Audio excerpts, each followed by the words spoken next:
นะเจ้าแต่ถ้ามีสติเทวดาคุ้มครองรักษาให้มีสตินะเจ้ากุศลที่เธอทำมาส่งผลให้เป็นคนดีหลายสิ่งนะเจ้ามันมาจากอำนาจของสมถกรรมฐานวิปัสสนากรรมฐานนะเจ้าแล้วตามด้วยศีลนะเจ้าแล้วตามด้วยชนป่วยปิดแปลกกอหรือเปล่ากตัญญูตานะเจ้าสิ่งเหล่านี้อยู่ในชุมโจรแต่เราไม่เป็นโจรนะเจ้าเทวดาท่านนะให้สิ่งที่ดีๆกับท่านนะเจ้าถ้าท่านปฏิบัติให้ถึงพร้อมเพราะฉะนั้นตรงนี้ทนายปออยากเชิญชวนหมู่เฮานะเจ้าปฏิบัติธรรมกันดีกว่านะเจ้าฝึกสตินะเจ้าให้จิตตั้งมั่นอยู่ในศีลนะเจ้าก่อนนอนก็อธิษฐานนะเจ้าขอให้ข้าพเจ้าจิตตั้งมั่นอยู่ในศีลธรรมกราบขอขมากรรมบิดาคุณนางมารดาคุณนางนะเจ้าพระพุทธคุณนางพระธรรมคุณนางพระสงฆ์คุณนางตรงนี้มันเป็นวันเสาร์ช่วงเวลาของตอนเช้านะเจ้าน้องๆตื่นนอนนะเจ้าเด็กเล็กทั้งหลายทนายปอเลยเจิญจวนหมู่เฮารับศีลนะเจ้าขอขมากรรมบิดามารดานะเจ้าขอขมากรรมพระพุทธพระธรรมพระสงฆ์ขออำนาจคุณทั้ง5ประการนี้ปกปักรักษาไปที่ไหนโคก็บอกคิดนะเจ้าไปที่ไหนสติก็ยังอยู่สตังก็บ่หายเพราะฉะนั้นอำนาจแห่งกรรมนี้มันมากล้นเหลือเลยนะเจ้าทีนี้วอนคณะศรัทธา 104.5 เมกะเฮิรตซ์นะเจ้าช่วยกันนะเจ้าสวดมนต์รัตนสูตรนะเจ้าทนายปอสวดทุกวันเลยนะเจ้ารัตนสูตรนี้ช่วยเหลือหมู่เฮาให้มีสติโรคภัยไข้เจ็บหายโควิดในนิมิตพระพุทธศาสนามันมีหลายอย่างนะเจ้าทำใดช่วยได้บ้างไหมเจ้าคะเจริญพรสมัยพุทธกาลเกิดเหตุโรคระบาดในเมืองไวสาลีพระพุทธเจ้าให้คณะสงฆ์สวดพระพุทธมนต์เพื่อความเป็นสิริมงคลของบ้านเมืองและให้ประชาชนมีสติเกิดปัญญารอดพ้นจากภัยพิบัติได้สถานการณ์นี้ทุกคนตระหนักแต่อย่าตื่นตระหนกคนไทยต้องมีสติเพื่อฝ่าวิกฤตโควิด -19 ไปด้วยกัน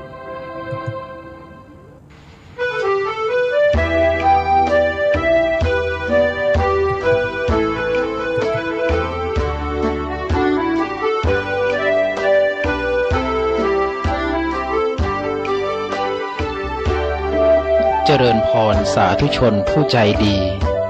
อาตมาขอแจ้งข่าวสารงานบุญคือทางวัดของเรากำลังดำเนินการก่อสร้างถาวรวัตถุแต่ทางวัดไม่มีปัจจัยเพียงพอมาสร้างให้สำเร็จได้จึงขอความร่วมมือจากสาธุชนผู้ศรัทธาร่วมกันบริจาคทรัพย์เพื่อร่วมสร้างวัดของเราให้เจริญรุ่งเรืองมั่นคงตลอดไปวอนสาธุชนร่วมกุศลด้วยกันวันนี้สร้างบารมีสร้างความดีกันโดยทั่วหน้าร่วมกันสร้างบุญอุดหนุนตามใจศรัทธาสร้างกุฏิศาลาสร้างวัดสร้างวาล้ำค่าแผ่นดินวอนสาธุชนสร้างกุศลดังคำเฝ้าวอนฝากเป็นบทกลอนให้สะท้อนไปทั่วทุกถิ่นบอกบุญทุกวันให้โยมของฉันได้ยินผ่านคลื่นเครื่องไฟโบยบินให้โยมคุ้นชินว่าบุญยังรอวัดยังรอศรัทธาความเลื่อมใสทานน้ำใจให้วัดบ้างสร้างบุญหนอศรัทธาโยมเคร่งครัดวัดยังรอนี่แหละหนอเราคนไทยใฝ่สร้างบุญ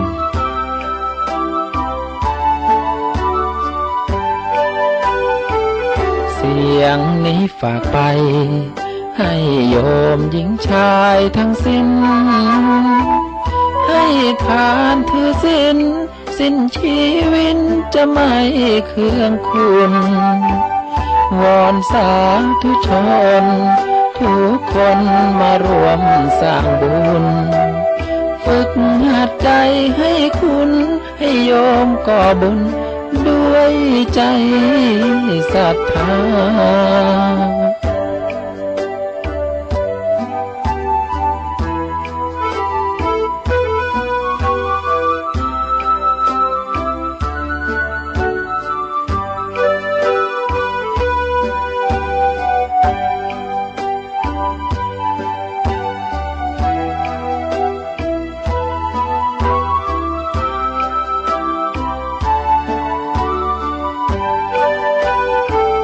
เสียงนี้ฝากไปให้โยมหญิงชายทั้งสิ้นให้ทานถือสิ้นชีวิตจะไม่เคืองคุณวอนสาธุชนทุกคนมารวมสร้างบุญฝึกหัดใจให้คุณให้โยมก่อบุญด้วยใจศรัทธา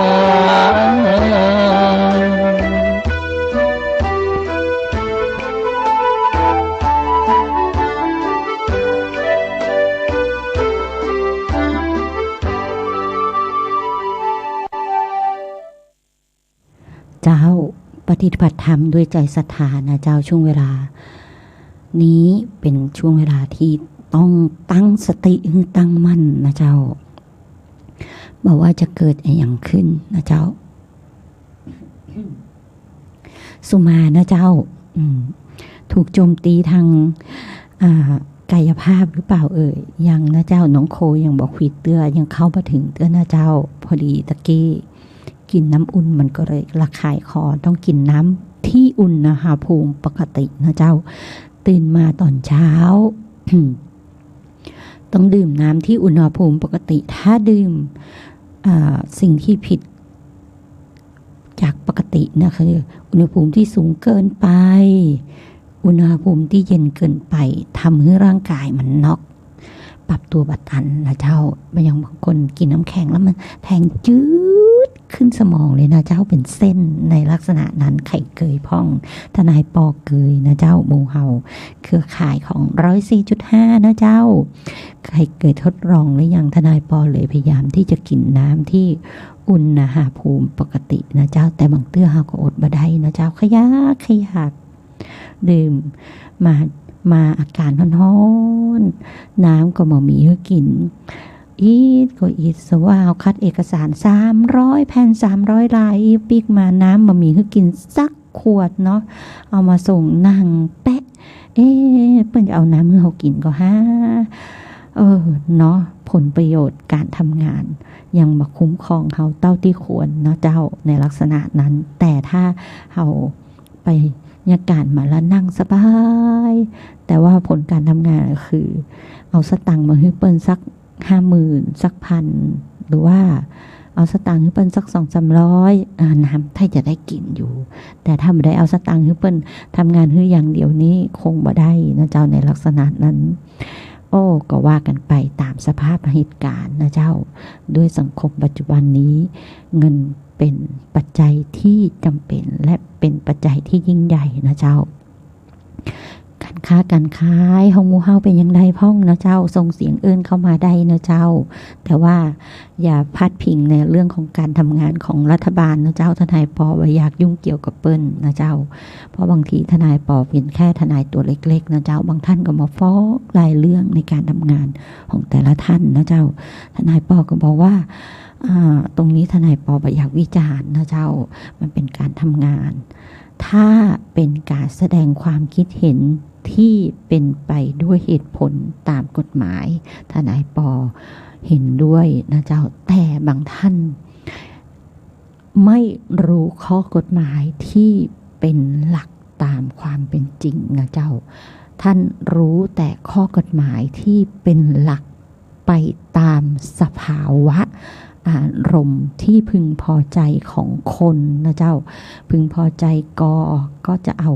พึงพอใจขอก็จะเอาขอหลักการทำงานทุกอย่างมันต้องตั้งอยู่บนระเบียบนะเจ้าถ้าทำงานทุกอย่างบ่ทำอยู่ในระเบียบและตอนหลังบอกว่าทนายป้อชอบค้านชอบเถียงชอบ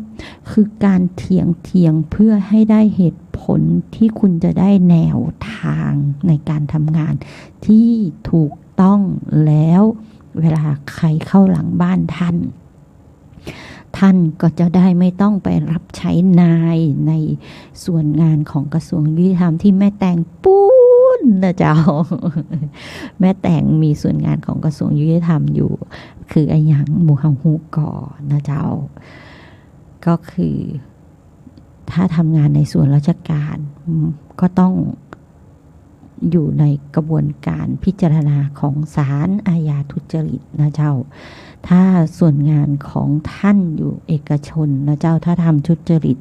ก็ไปศาลยุติธรรมก็คือศาลจังหวัดนะเจ้าหรือศาลแขวงแล้วแต่ทุนทรัพย์แล้วแต่อำนาจของคดีนั้นว่าอัตราโทษจำคุกนั้นนะสูงหรือต่ำนะเจ้าถ้าอัตราโทษจำคุกต่ำคดีเล็กๆน้อยๆมโนสาเล่ก็คือคดีเล็กน้อยทั้งหลายนะเจ้าคุก1 วันคุก1 เดือนนะเจ้าในลักษณะนั้นไปศาลแขวงนะเจ้าถ้าคุกนักๆตั้งแต่4 ปี5 ปีไปศาลจังหวัดนะเจ้าคุกแห้งๆนะเจ้าในลักษณะนั้นทนายปออยากบอกเอาให้ระวังเลยจ้ะใครที่เป็นโควิดนะเจ้าใครที่เป็นโควิดคิดว่าโอ้ยกูเจ็บใจมันแกล้งกูเป็นโควิดกูจะไปเนี่ยมันติดเชื้อกูเป็นโรคไวรัสตับอักเสบกูจะให้มันกินน้ำที่กูเป็นไวรัสตับอักเสบ AB ทั้งหลายมันจะได้ติดกูสอบสมน้ำหน้ากินกับข้าวที่กูทำแล้วติดไวรัสกูกินกับข้าวที่กูกินแล้วทุยน้ำลายให้มันกินมันติดไวรัสกูถ้าบัดติดก็เป็นโชคดีของคุณนะเจ้าแต่ถ้ามันติดนะเจ้าเพราะว่าจะติดโควิดจากคุณหรือว่าติดไวรัสนั้นลักษณะนี้คุณรู้ว่าคุณเป็นโรคร้ายที่ถึงแก่ชีวิตและไปแพร่เชื้อให้เขาเพื่อที่ให้เขาติดโรคร้ายนั้นอาจถึงแก่ชีวิตได้เป็นกรณีที่รู้นะเจ้ารู้ว่าตัวเองนะเจ้าว่าตัวเองเป็นโควิดและประสงค์นะเจ้าหรือคาดเห็นอยู่แล้วว่าถ้าเอาน้ำลายใส่ไปเปิ้นจะติดโควิดเฮาหรือว่าไปแตะเปิ้นนะเจ้าเปิ้นก็จะติดโควิดเฮาเพราะตัวนี้บ่มีวัคซีนป้องกันหรือมีก็ในราคาที่แพงหรือมีอาจก็ยังก็ติดได้ขนาดมีคนฉีดแล้วที่กรุงเทพที่จังหวัดอื่นๆเปิ้นฉีดแล้วเปิ้นก็ยังติดได้แต่ถามว่ามันก็ลดอาการฉับพลันนะเจ้าฉับพลันที่ว่าตายทันทียังชะลอเวลาหายารักษาได้นะเจ้าในกรณีที่ฉีดวัคซีนแล้วนะเจ้าตรงเนี้ยเจตนาตัวเนี้ยเข้า288นะเจ้าเจตนาเพื่อที่จะให้คนอื่นถึงแก่ชีวิตก็คือประสงค์ให้ผู้อื่นตายหรือเล็งเห็นคาดเห็นอยู่แล้วรู้ว่าเป็นจะตายก็ยังไปแพร่เชื้อให้เปิ้นนะเจ้าตรงนี้อัตราโทษของคุณอยู่ในศาลจังหวัดนะเจ้าใครที่รู้ว่าคนนั้นเจตนาอย่างใดนะเจ้าไปร้องทุกข์นะเจ้ากับเจ้าหน้าที่ตำรวจใดนะเจ้าร้องทุกข์กับพนักงานอัยการได้นะเจ้าตรงนี้แต่ต้องเป็นความเป็นจริงนะเจ้าว่าใจไปใส่ความใส่ไข่เปิ้นไม่ได้ยะนะใส่ความใส่ไข่เปิ้นลักษณะนี้นะเจ้ามันก็มีโทษทางอาญาที่ว่าทำให้ผู้อื่นได้รับความเสียหายนะเจ้าแจ้งความเท็จได้นะเจ้าแจ้งความเท็จนี้ผู้เสียหายก็คือเจ้าหน้าที่นะเจ้าส่วนคุณที่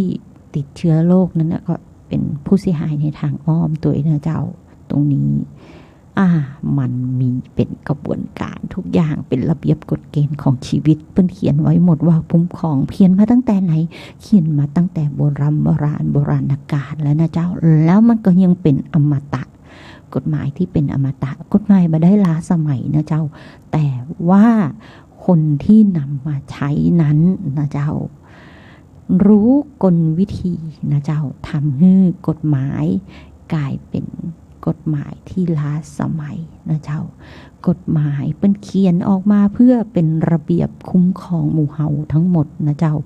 บางครั้งบอกโอ้ยหัวหมอ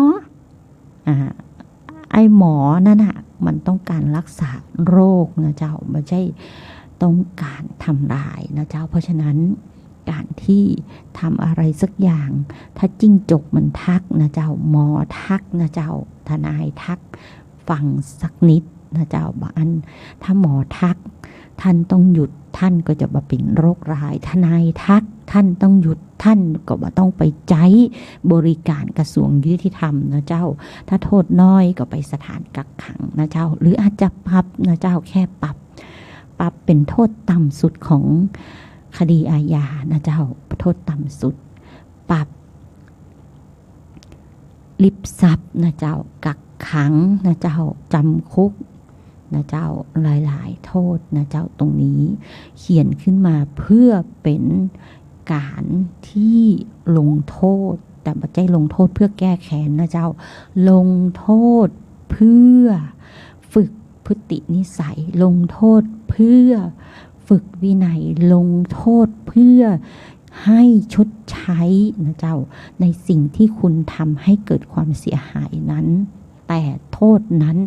พอใจกับผู้ถูกกระทำหรือไม่นะเจ้าถ้าพอใจผู้ถูกกระทำมันก็โอเคคุณก็ได้รับการอภัยนะเจ้าแต่ถ้าโทษที่ถูกลงนั้นน่ะคนกระทำไม่ได้รับตามที่เขา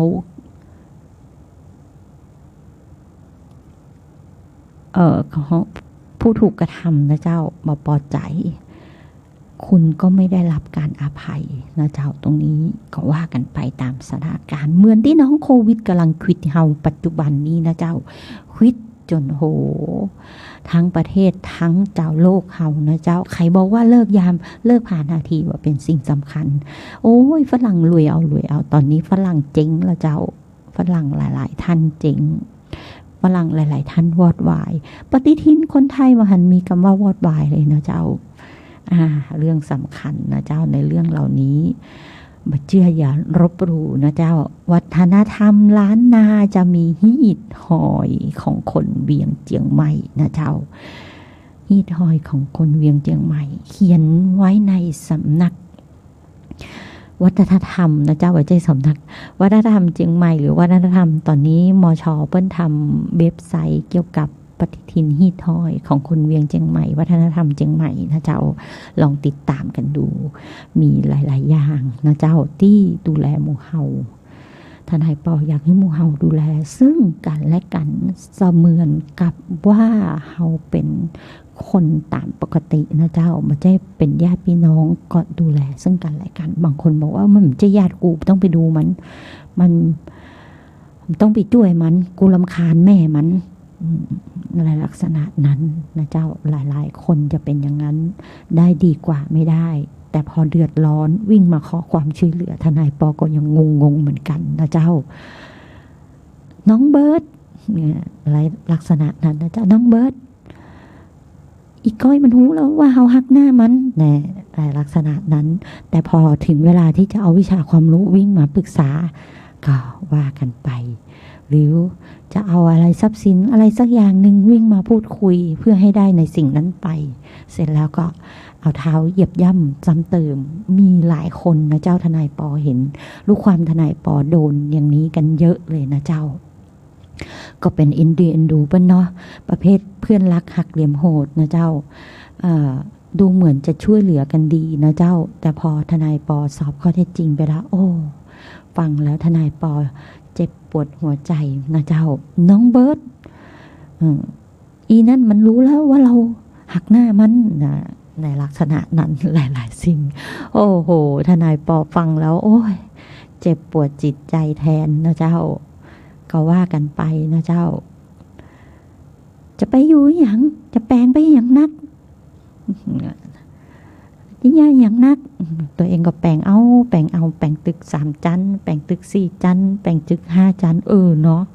แล้วจะแปลงไปอย่างนักอันนั้นของแม่อ้าวมันก็เหมือนกันนะเจ้าของแม่ทนายปอยังมามีทรัพย์สินอย่างเป็นของตัวเองเลยนะเจ้าเป็นของบรรพบุรุษเพิ่นสร้างไว้ให้ดูแลและตามรักษาบ่ให้ขาดบ่ให้หายบ่ให้ถูกทำลายเพื่อที่จะได้เป็นทรัพย์สินต่อไปให้กับทายาทในอนาคตวันตั้งหน้ากับรู้ว่าเป็นภัยนะเจ้าตรงนี้การรักษาทรัพย์สินเพื่อให้อยู่ใจได้อนาคตตั้งหน้ามันเรียกว่าอะไรก็เรียกว่ามรดกมรดกนะเจ้าสมัยโบราณเรียกว่ามรดกเอามาเล่านะเจ้าประเด็นข้อกฎหมายบ่มีเลยมาได้สาระกฎหมายเลยแล้วมันอยู่ได้อย่างใดสักรายการนี้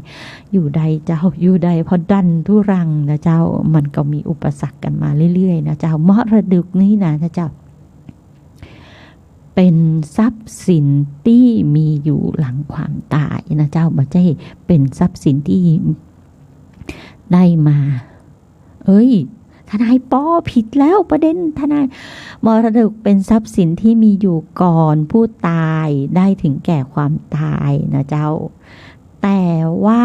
พอตายแล้วมันก็เลยเป็นมรดกแต่ถ้าทรัพย์สินที่ได้มาหลังความตายอย่างเช่นอย่างพ่องทนายปอทรัพย์สินที่ได้มาหลังความตายก็อย่างเช่นเงินช่วยชาปนกิจนะเจ้าเงินประกันชีวิตนะเจ้าเงินสหกรณ์ออมทรัพย์ที่ได้มาเพราะว่าชาปนกิจนะเจ้าเงินที่สหกรณ์ครูทั้งหลายจ่ายให้ผู้ตายช่วยในงานศพนะเจ้าตรงนั้นเป็นเงินที่ได้มาเนื่องจากความตายและได้หลังความตายนะเจ้าแต่ถ้าเงินที่ได้เนื่องจากความตายแต่มีอยู่ก่อนถึงแก่ความตาย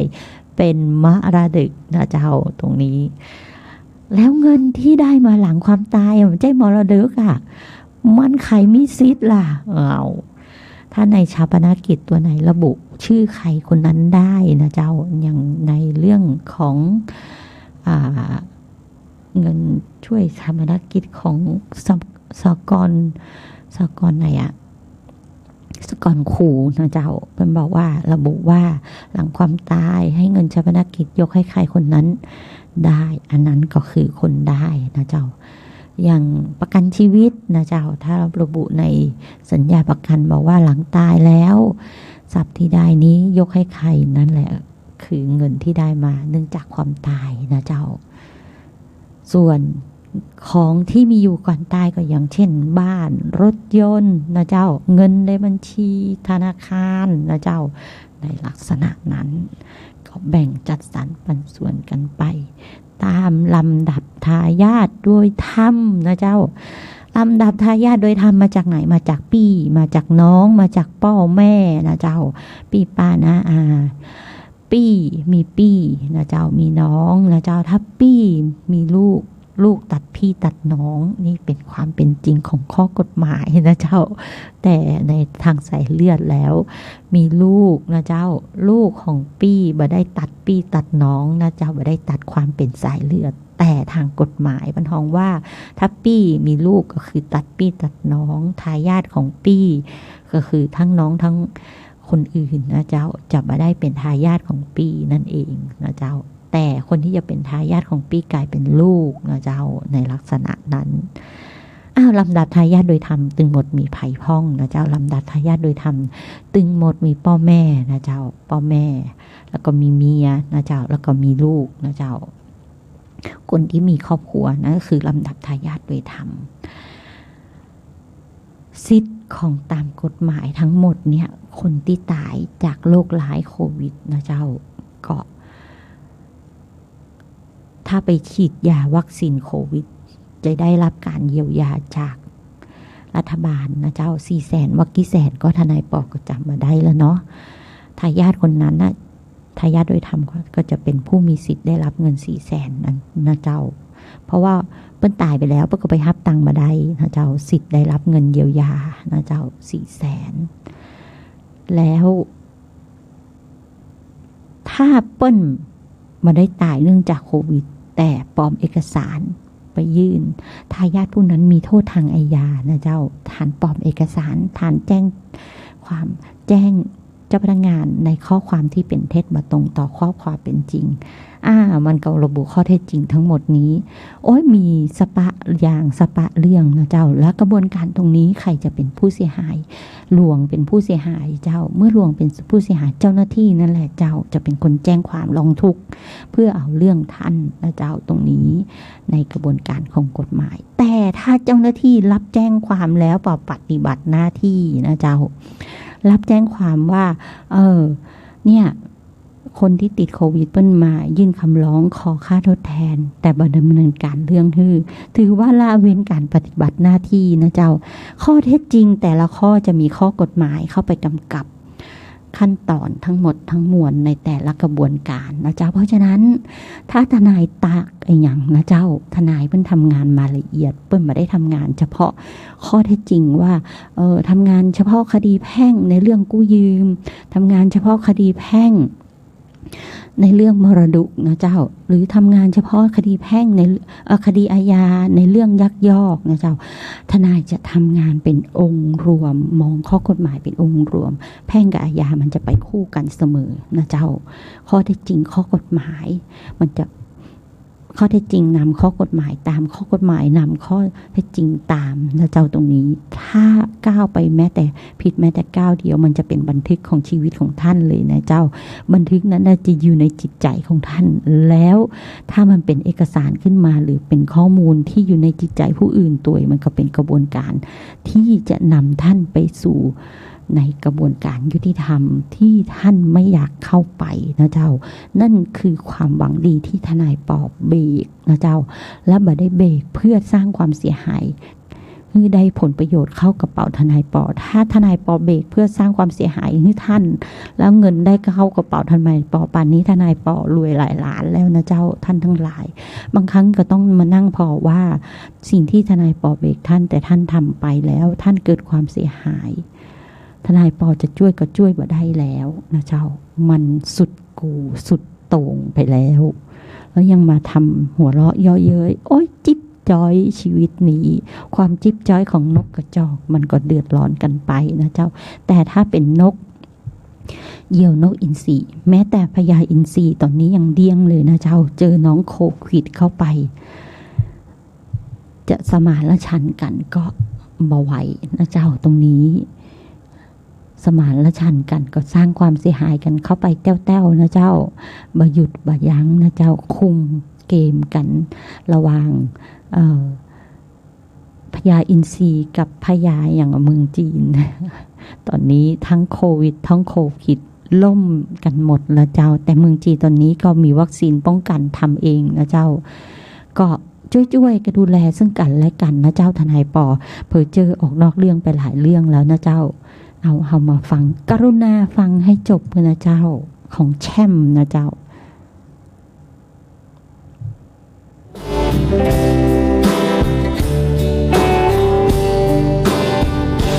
มีเวลาประมาณชั่วโมงหนึ่งไหมถ้าเธอคิดว่าหัวใจมีอะไรที่ยังมืดดำมีเรื่องค้างใจมากมายที่คิดจะทำแต่ก็เผลอให้ใจตกต่ำอยากจะย้ำสำคัญจริงๆกรุณาฟังฟังให้หมดแล้วความเครียดจะลดเป็นความจริงเธอจะมีปัญญาและงดงามอย่างยิ่งถ้าฟังธรรมจริงสักครั้งหนึ่งหลับตาลงหายใจยังคงคุ้นเครื่องจะเป็นผู้หญิงผู้ชายหรือว่าประ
เจ้าช่วงเวลาสุดท้ายนะเจ้าใกล้เคารพธงชาติเหลือ4 นาทีสุดท้ายพื้นที่บ้านเฮาเจียงใหม่นะเจ้าเป็นพื้นที่เฝ้าระวังสูงในรวมแล้ว18 จังหวัดนะเจ้ามีเจียงไฮ้เจียงใหม่นครพนมน่านบึงกาฬพะเยาพังงาแพร่ภูเก็ตมุกดาหารแม่ฮ่องสอนยะโสธรลำปางลำพูนสกลนครหนองคายอำนาจเจริญอุตรดิตถ์นะเจ้าตะวานี้คนที่ติดเชื้อเพิ่มขึ้น27 รายนะเจ้า27 รายแล้วพื้นที่ที่เป็นอันตรายควบคุมสูงสุดและเข้มงวด10 จังหวัดอันดับ 1-10 นะเจ้ามีกรุงเทพนครปฐมนราธิวาสนนทบุรีปทุมธานีปัตตานียะราสมุทรปราการสมุทรสาครสงขลานะเจ้าคณะกรรมการโรคติดต่อเชียงใหม่เปิ้นประกาศฉบับที่15เปิ้นบอกว่าขอความร่วมมือคนที่มาจากพื้นที่ควบคุมสูงสุดและเข้มงวดของแม่สอดและตากที่จะเข้ามานะเจ้าหากจะขอผ่อนผันบักเข้าสแวปไม่กักตัวยื่นหลักฐานฉีดพร้อมแบบเชียงใหม่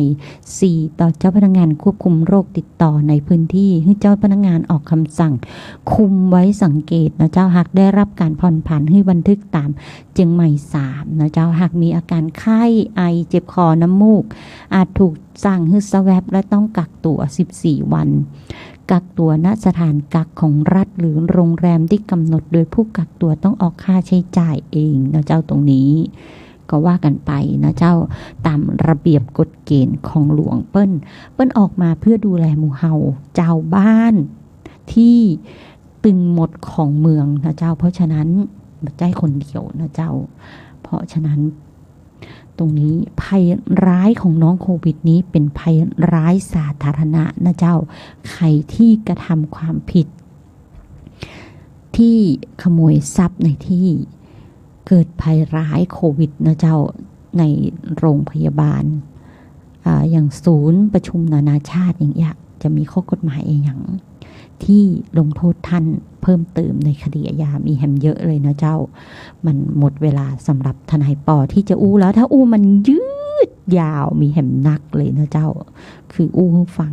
ในรายละเอียดเต็มใจที่จะอู้ฟังนะเจ้าไม่ใช่โยกโยไปซ้ายโยไปขวาโยไปหน้าโยไปหลังนะเจ้าตรงนี้เหลือเวลาอีก2 นาทีเคารพธงชาติ1 นาทีนะเจ้าก็ต้องกล่าวลากันแล้วนะเจ้ากราบนมัสการลาและสวัสดีญาติธรรมทุกท่านเจ้าทำดีเติมเข้าเพื่อให้